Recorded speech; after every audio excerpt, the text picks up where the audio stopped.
consacré de PA et on est dans le premier chapitre, le quatrième et le cinquième Mishnah. On va essayer de faire aujourd'hui si Dieu veut.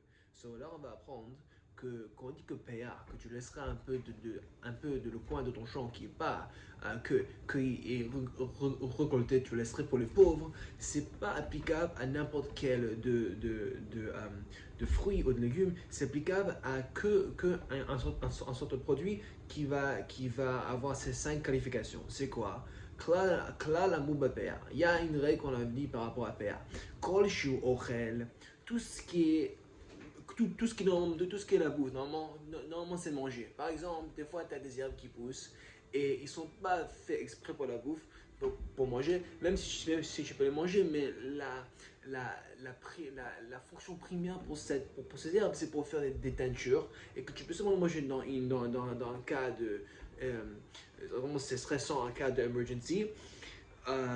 Et c'est exclu parce que c'est vraiment quelque chose qui à la base tout le temps c'est considéré comme si c'était de la nourriture. Le nishmar, quelque chose qui est nishmar, quelque chose qui est protégé, ça veut dire quelque chose qui appartient à quelqu'un pour exclure quelque chose qui pousse comme ça dans les champs vides où ça appartient pas à n'importe qui.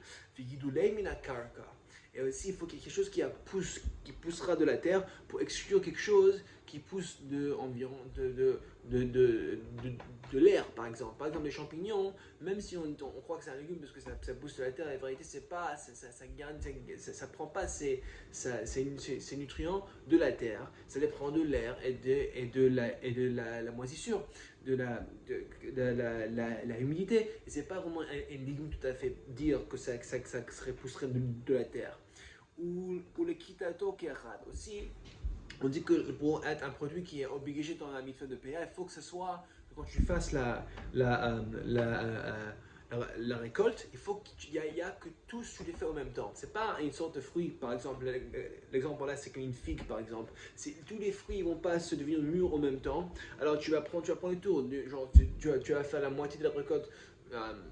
7 semaines après, une autre semaine après une autre semaine, mais c'est pas la récolte tout à fait en même temps. Pour PA, il faut que ce soit la récolte, il soit tout au même temps.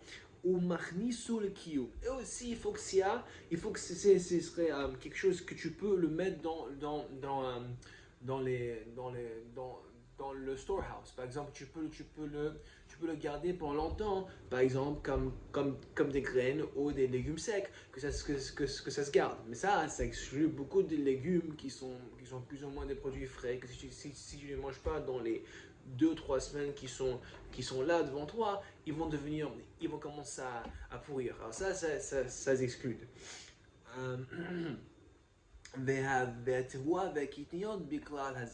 Et tous les graines et tous les légumes, dans dans cette, euh, euh, euh, dans cette règle. Que on a croyé que c'est comme le pasteur qui dit ou quand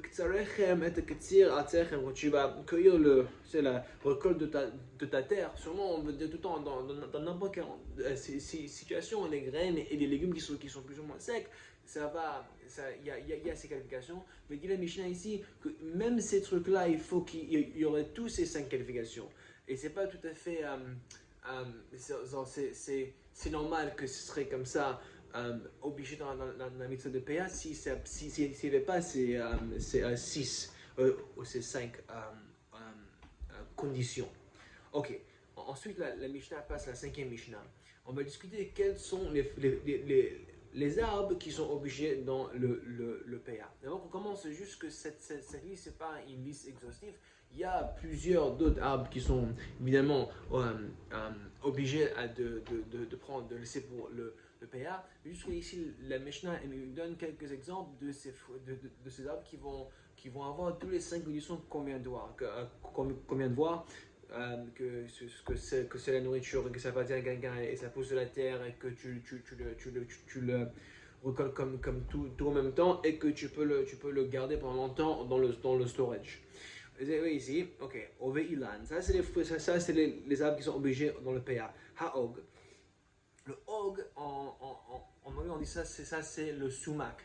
Il y a un peu des fruits comme ça, que c'est après que les gens, aujourd'hui, on les prend pour les graines là, qui est très fine et ça donne un goût très, I guess you want to say tart, un peu citronné.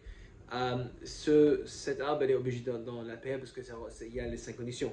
Veha-chaluvim, mais aussi les carobes, les carobes, veha-egozim, les noix, veha-shkedim, aussi les amandes, veha-gafanim, les raisins, veha-rimonim, les grenades, veha-zaitim, les olives, veha-tmarim.